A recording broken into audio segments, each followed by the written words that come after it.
कलाम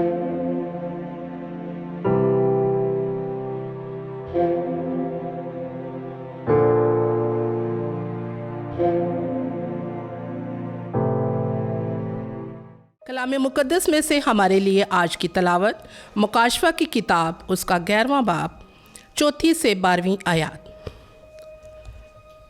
ये जैतून के वो 2 दरख्त और वो 2 शमादान हैं जो ज़मीन के खुदावंद के हजूर खड़े हैं, और अगर कोई चाहे कि उन्हें नुकसान पहुँचाए तो उनके मुँह से आग निकलती है और उनके दुश्मनों को खा जाती है।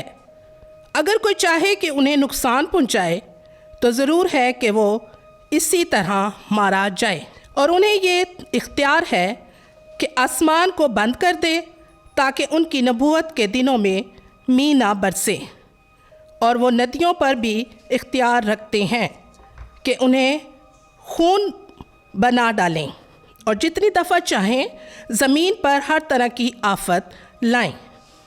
और जब वो अपनी गवाही दे चुकेंगे तो जो हैवान गहराओं से निकलेगा वो उनसे लड़ाई करेगा और उन पर गालिब आएगा और उन्हें मार डालेगा, और उनकी लाश उस बड़े शहर के चौक में पड़ी रहेंगी जो रूहानी तौर से सदूम और मिस्र कहलाता है, और जहाँ उनका खुदावंद भी मसलूब हुआ था।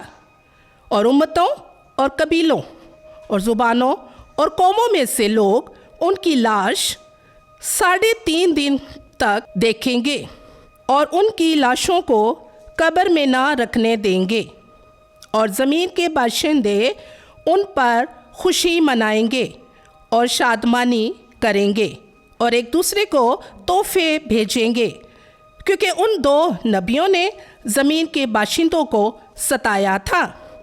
और 3.5 दिन के बाद ज़िंदगी की रूह खुदा की तरफ से उनमें दाखिल हुई और वो अपने पाँव के बल खड़े हो गए। तब उनके देखने वालों पर बड़ा खौफ छा गया, और उन्होंने आसमान से एक बड़ी आवाज़ सुनी जिसने उनसे कहा कि यहाँ आ जाओ। और वो बादल में आसमान पर चढ़ गए और उनके दुश्मन उन्हें देख रहे थे। पाक कलाम का पढ़ा और सुना जाना हम सब के लिए बायसे बरकत हो। खुदा का शुक्र हो।